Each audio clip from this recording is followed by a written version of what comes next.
You're doing some amazing things. You've danced with some top artists. Maybe name a few because I can't even keep up. And I know you've been traveling. Yes, I travel a lot. I dance with so many people. I guess I'll name some of my few, like my favorites. Sure. Beyonce. Yes. That was amazing. Dubai and a lot of other things. Cardi B, super sweet, so funny. Loved her. Drake. I choreographed the baby. Yes. Yeah. Danny. I've choreographed Kid Cudi. I've choreographed for... Yeah, so many people. Rita Ora. I loved Rita Ora. Rita Ora was amazing. Selena Gomez. Selena did not know that. Period. I love Selena Gomez. Her. I have a list, and I'm just I'm so thankful.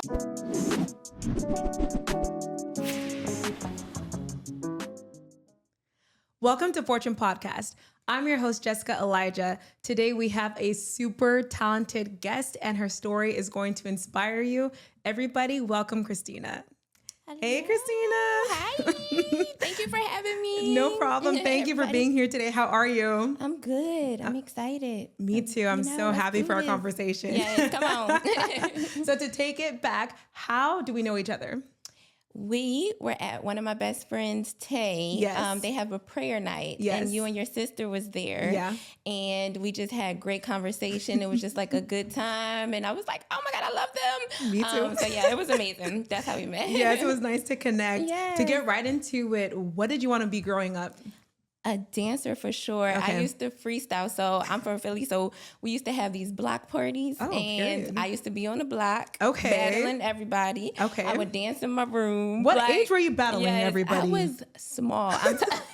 Yeah, I really was like so small. And all I just know is I would just always dance. I was always a dancer, always like into dancing, always like, let me battle. Like, and my family be like, go out there, go dance, go battle whatever age it is, like just go battle. And I was like, all right. So I used to be dancing all the time. So they encouraged you to dance as well. Yes. Everybody around me, I feel like, they knew I could dance and it was like, go ahead, go win, go battle, whatever you got to do. And they'd be excited. So did you have any siblings growing up? How did your home look like? Yes. So my life story, my mom and my dad, I hope this is okay to say, but they were on drugs and alcohol. Okay. I then was adopted. Well, I was in foster care. So I was with my grandmother. Okay. And then my grandmother passed away and my aunt and uncle adopted me and my sister and my brother. Okay. I was definitely with those three. And then I do have an older sister, but she was gone. She wasn't in the system with us. Okay. I was just really blessed to still be able to be with my sister, siblings. My brother. Yeah. We were the younger ones, so my uncle felt like, let me swoop them up and take care of them because I also had cousins who were put in the system too because our aunt passed away too. Wow. My mom is still alive, but my dad passed away. I grew up and we used to have block parties, we used to dance, and all of us are very artsy. So So do your siblings dance too, or? Well, my sister sings, my brother raps, and then my aunt and uncle had 2 kids, which is legally my brother and my sister, but they're my cousins. But he raps. My little brother raps, and he's just got a deal, so he's doing stuff. Yeah, my sister, she do hair, like, so it's like a whole very artsy. Yeah, family. Your family's very creative. Yes. So how did it manifest itself? Because like you had a strong knowing, like I'm gonna be a dancer. Like that was just exactly what you wanted to be and do. Yes. Did you like dance in grade school or even in like high school, or was it just on the streets? I did. Okay, so funny story. So my older sister and my cousin, I remember when I was little, they used to watch this movie. It was called Dance All Queen. And it was a Jamaican movie, and I seen this movie and she became like the queen of she became the dancehall queen. Oh, wow. And I used to watch it. I probably should not have been watching this movie, I'll be honest. But I used to watch it and I'm like, I want to be the dance hall queen. I remember that was like one of the first like dance movies I seen. And they were really into dancing and stuff. So I started dancing. Okay. And then any like assemblies or anything that we had in school, I was a part of. I'm like, I want to dance. And I would always be with the guys and like, let me dance, see what I could do. So I would dance there. And then in college, actually, I had a friend and there was this competition, this BET Lens on Talent competition, right? And it was people all over the world and you could enter. And my friend was like, you should enter. I'm like, I don't know. I'm not going to win. Like, she's like, you should enter, like enter it. I'm like, okay. So I went to like a little studio in college. Okay. I filmed a little freestyle. Yeah. And why did I win $10,000? Are you serious? Got shout out by Free. It was like a whole thing. They announced like, the winner of Lens on Talent is Christina Davis. They had me on buses and on SEPTA buses in Philadelphia. Oh my goodness. And so that was one of the biggest things that I didn't even know you can make money from dance, to be completely honest. I just was into videos and like, oh my God, this is so dope. And then at in my college, they had just started when I got there a dance minor. Oh my goodness. So I was like able to kind of get into dancing, but obviously I was older. Right. But I was never like really trained. Got it. And then I feel like it was one more thing I think that was a highlight that had me dancing. I had this teacher. I'm from Philly, you know, I was in the hood. But her name was Miss Thompson. And she seen me dance in high school. And she came up to me and she wanted to know, like, oh, is this what you want to do? You're so good at it. And I was like, yeah, I do. She's like, have you ever been trained? No.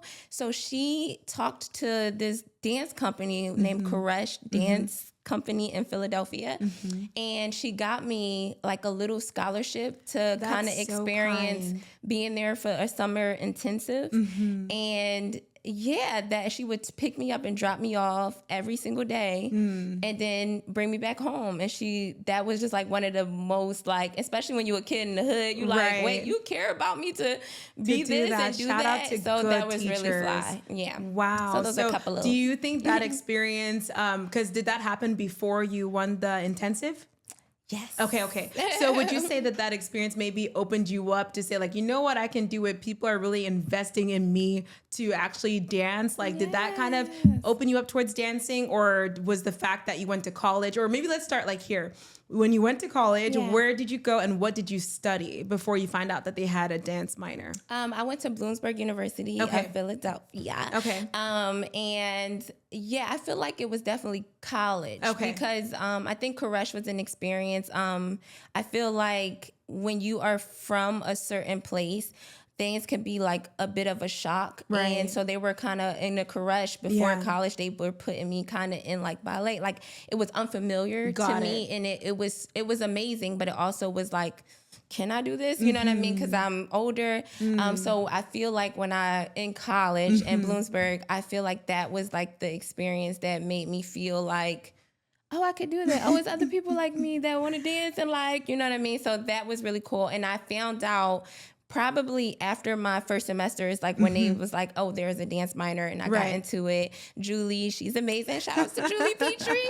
And so I had a lot of friends and we decided to join, and that was really cool. Yeah. Awesome.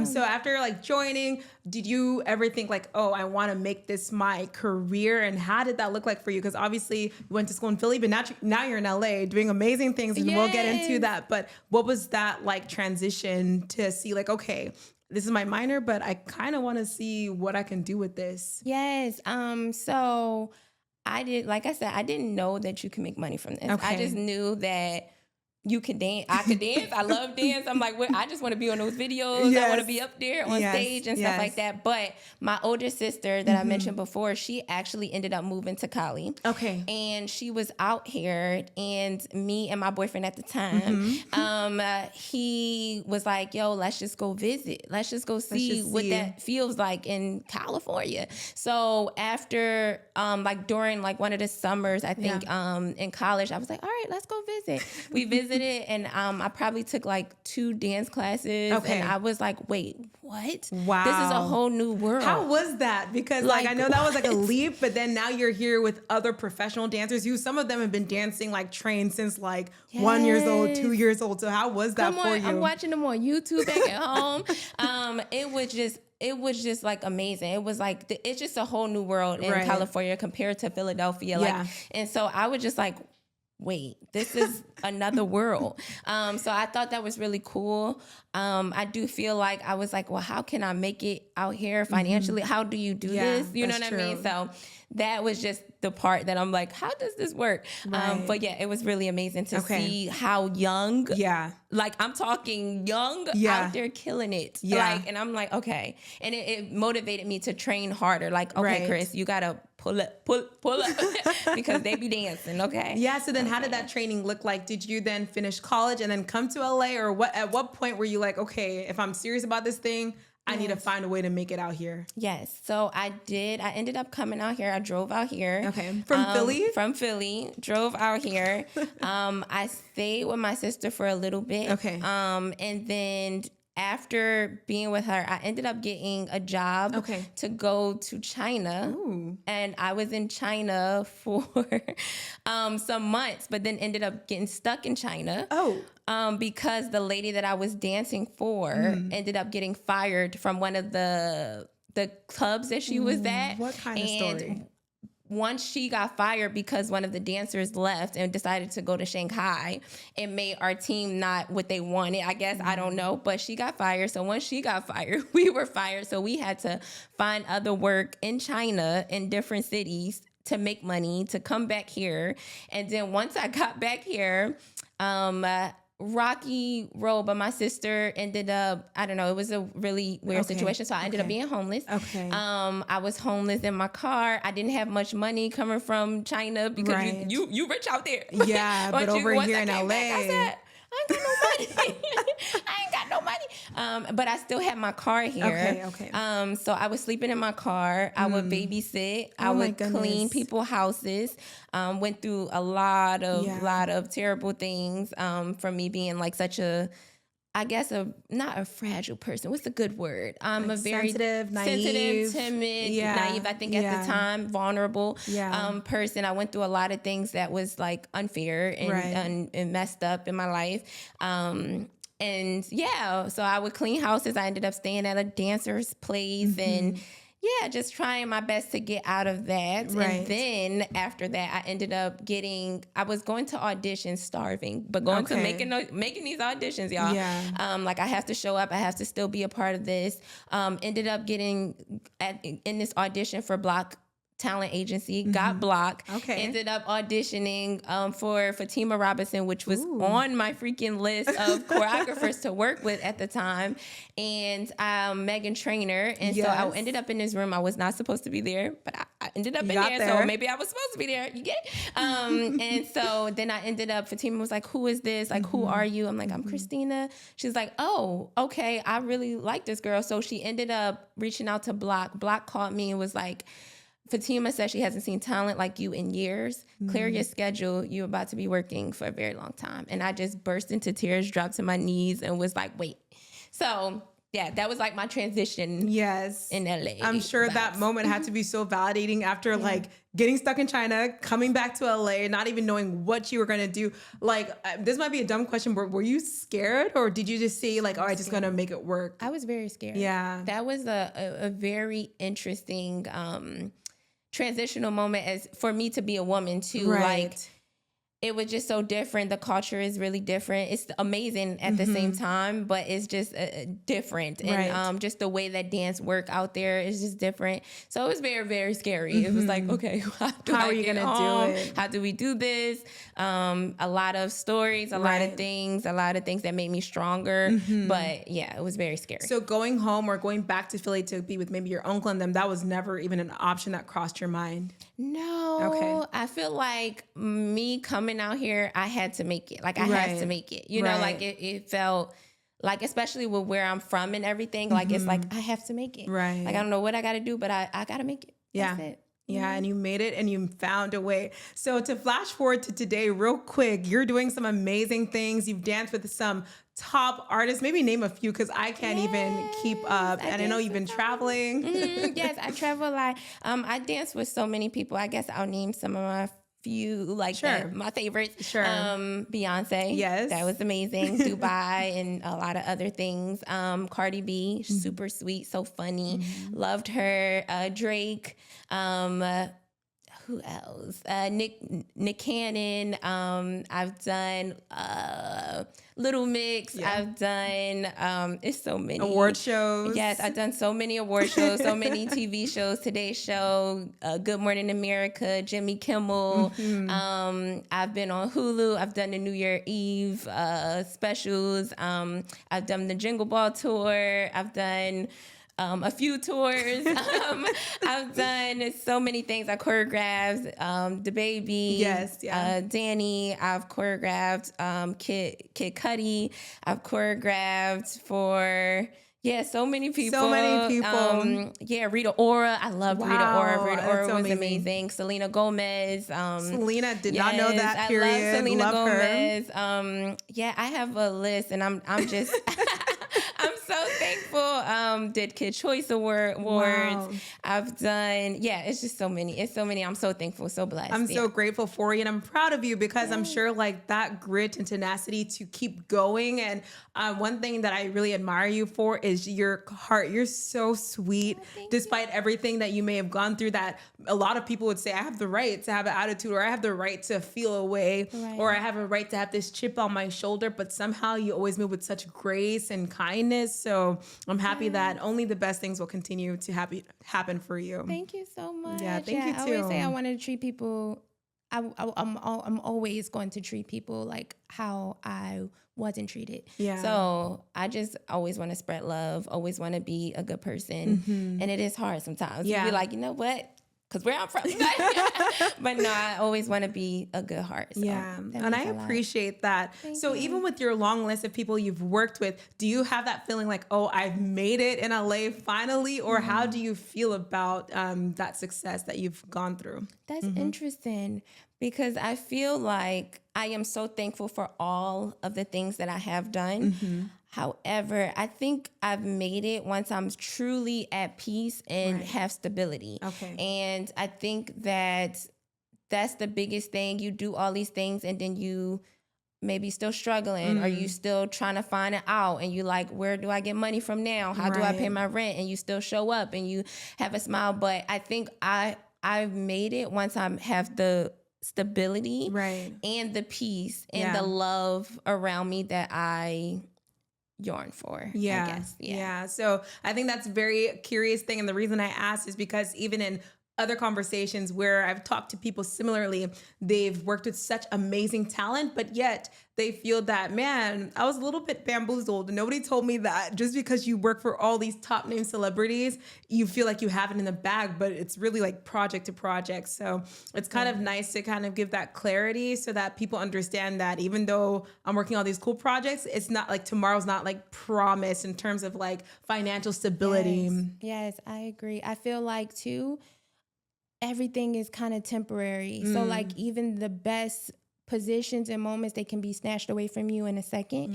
A lot has happened to me, even from just being me. I've had one situation, somebody talked about my teeth, like, oh, let's replace her because of her teeth. Or, you know, it's like little things, like I don't have straight teeth, or, you know, or your hair, or, oh, you stand out too much. And so the littlest things can shift so quickly. And so I feel like at the end of the day, no matter what position you get, like people, and I'm so thankful because people at home like, yo, you so fly, you so cool. And I'm like, no, I'm still struggling, y'all. And it's sad. I think we're still fighting to, especially as creatives and dancers, to be valued just as much as freaking lighting or like it's certain things. And it's just like, some artists are willing to invest more into certain things, and we are physically using our bodies, or physically just using our mentals and our brain power and our everything, and we don't get that.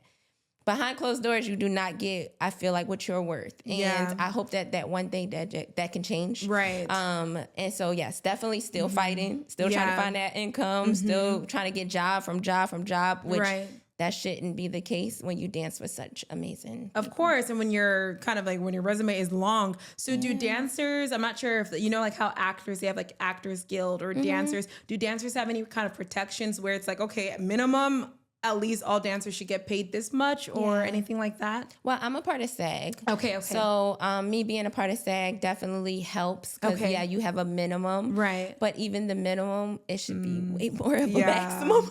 I think there's just so much more that needs to be fought for in this industry and as creatives. Like, I can't wait to see the day. And you have people like Victoria Monet who's getting awards and speaking up on it. Thank you for her and like that. Just speaking up on it, like, we deserve more. We deserve healthcare. We deserve so much more to survive. We should not be going home and a job is taking care of one month of rent or 2 months of rent. And you're like, what the heck? Because the amount of money you need to survive out here in LA is insane. It's crazy. And so I really do pray that change. I really hope so too. Yeah. So right now, like, you're doing well, but how do you feel like, what is your next, do you think? Are you still like, okay, let me keep pressing on dancing, or what do you feel is like your next maybe goal in life? I've been talking to God about it so much. Still trying to figure it out. Yes, I think I'm really into fashion. Okay, yes, I know a lot of people, and I've always been into fashion, but it's been a blessing to be even more like locked into fashion. But I definitely still, I still create. I want to be a creative director. I love creating. I do treatments for music videos.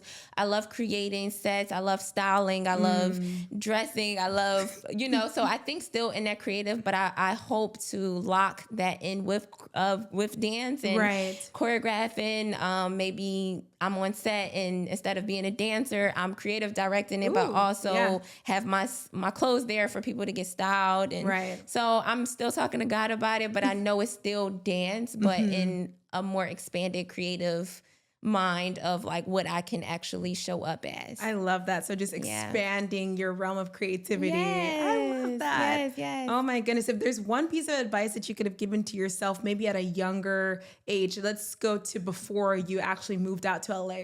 What a piece of advice would that be?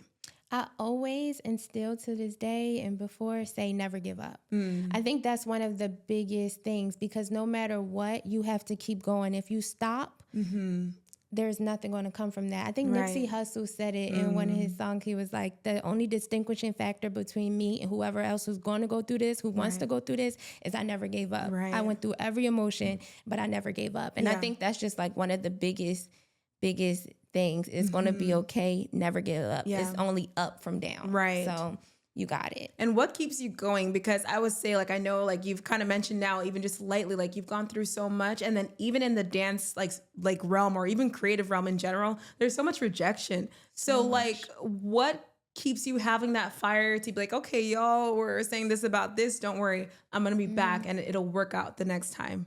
I think it's just God because it's so interesting too. When you're younger, there are certain traumas and things that you go through, and sometimes it's not just a trauma, it's the push that actually makes you so strong on the inside that you don't even realize. Because even when my mind is telling me I can't do it, or someone else is telling me I can't do it, my body is still moving forward.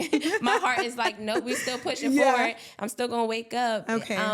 This takes me back to this one moment. And I think this describes my life or just life in general. So one of my best friends was killed, right? And I was on tour and she was killed. She was shot. And I was in a city, like really close. I was actually supposed to see her. And then I went to the funeral. The artist ended up allowing me to go to the funeral. I had to go from the funeral and that same day go back to perform. The same day? And I think when I was on the stage, I'm looking at all these lights and we're dancing to a song called, I think it was actually about friends. Like, I got all my friends and me, and I have to smile, and I'm on this stage and it feels so unreal. And my body was still moving, but my brain was like, wow, I'm going through all this pain. My friend just left this earth. I have to still show up. As heartbreaking as that is, it shows how I'm able to push forward through any and everything. And I was just like, wow, I still performed and I still made it through. And I was going through all of that. And thousands of people did not know. They wouldn't know. They just see the glamour. They just see the dancing, glamour. Like, oh, she's up. with Megan Trainor. She's killing it. Like, and I'm up there, and every time I go to the side of the stage, dropping tears, wipe them off, get back on. Wow. Just happened recently again. Another friend of mine, my brother, you know what I mean? I still had to go on stage, and I was like, wow, like, I can do this. Like, I do this. So if I can do that. Right. Everyone can do, we can push through so many things. There's so many amazing stories out there that's even tougher than that. Yeah. And we wake up and we keep pushing. And you just keep pushing. Don't stop. Don't give up. It makes me speechless because I'm like, wow, like you don't know what people are going through. And I think that's why I'm so happy to even have this space to have this conversation, because there's things that we go through, and how can I say, it's like you can meet somebody and feel the depth, like, oh, this person has gone through something, but you know that they're just still a great person. So sometimes I'm like, man, it's only me. I'm going through so much. Right. And then you talk to people and you see like, wow, they're also going through things. But unless you have these conversations to know, you just think it's only you. Yes. So I appreciate you sharing that story. And I'm happy that, you know, as bad as the bad has been, the good has been even greater. So I'm happy about that. I can continue this conversation forever. We're going to go to the end of podcast questions. So, I mean, we've kind of covered this a lot, but what was the struggle bus moment for you? So like maybe choose one moment that was a little bit of a struggle for you. Yeah, I think being homeless and still showing up to these jobs and being like, okay, let me still show up and be a dancer, and, you know, certain things are said to you, and, you know, just feeling like, oh, the industry is against me, but I need to make it because I have family and people looking up to me. So I think just being homeless and trying to fight through to still make it. Right. Like one of the struggle moments. Definitely suits the definition of struggle bus, I will say. What moment were you most proud of yourself as it relates to your profession? You know, I think actually it's me proud of myself, but it's actually me proud of the people around me. I was able to give jobs and open up that door when I when I was choreographing a couple of projects. I was able to put my friends on, and I think that was like, it's not so much of a proud moment. It's just like I just feel so good when I can help the people around me who's just fighting, who may be overlooked, who may be, you know what I mean? And they're just so talented, but this industry have this way of how you should look and what you should be. And that was my moment, just showing up and being able to be a leader to open up that door that God wanted them to go through. Right. You know what I mean? So I think that was I love that. Being able to give opportunities, because the gatekeepers of the industry are not simple to get through. So if you can be that door. That would make me the most happiest person ever. I'm happy to hear that. The next question is, what does success look like to you? We touched base, but peace, stability, love, friendship, family. Period. Everything. Period. Love that. And God. Let's not forget God. Number one. Honestly, because I would actually lose my mind. Like if I didn't have the Lord. Like need the Lord. Even when I feel and I'm in doubt, the Lord is like, bing. You can do it. You can do it. So much love. Just keep going. And I think it gives, for me, the faith gives me so much drive to keep going. Maybe I could have processed things in my life a lot differently.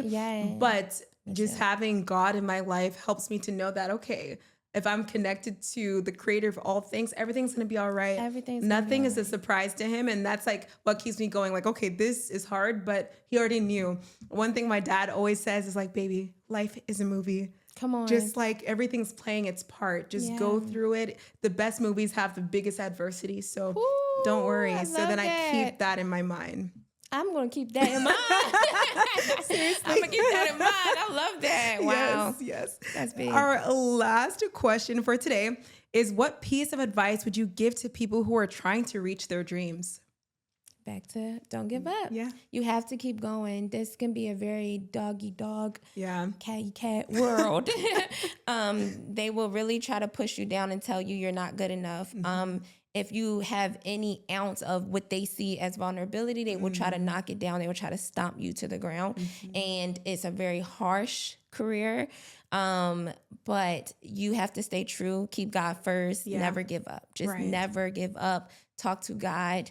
It's okay to cry. It's okay to be sad. It's okay to feel what you're feeling, and it's valuable. It will help you through, but just never, ever. That's my one thing. Just don't give up. Keep pushing. Do whatever you can do. Sometimes we can become stubborn in the sense of we are scared to ask for help from the people that we are around us. And sometimes we can just expect people to read our minds, but it's okay. Ask for help, ask for guidance from God, but also from the people that you trust. Right. And be selective. Yes, that's the perfect answer. And if you don't mind, I'm gonna add a little question to the end of that, because it's true. The industry could be super tough, and honestly, a lot of different industries. You can be in the corporate world, you could be anywhere. How do you keep your heart so light despite the hardships? Because you're just kind of like, yeah, just keep going. But then sometimes people who you thought was going to help you are the ones that are low-key slamming the door shut. And you're like, what happened here? So how do you kind of keep your personality without becoming hard? Because I think that's a part of the system. They want you to become callous. Yes. When I go through these things, I am looking and I see that's not what I want to be. That's not who I want to be. That's not what I want to represent. And so it makes it easier to be like, I don't want anyone to feel the way that I am feeling. Like that's one of the biggest things that I just don't want for anyone. I don't want you to feel sad. I don't want you to feel like I am treating you in a way to make you feel less than or lower than. And so everything they do to me teaches me how I don't want to treat other people. So yeah, just keeping that. Yeah. Well, thank you so much, Christina. You are a superstar. I'm so happy to have you on this podcast today. Very honored. And I know your story is going to touch so many people. And you just have a light about you. So anytime I'm around you, I'm always so happy. Yes, I'm happy around you. Thank you for having me. Thank you. I'm really excited. And y'all better stay tuned and keep watching because she lit. Do. Okay. Thank you. Yes. Thank you. That was such an amazing episode. Now you see why I love Christina, and now I know why you love her too. Please be sure to like, comment, share, and subscribe. I'll link Christina's socials in the description. Until next time, besties.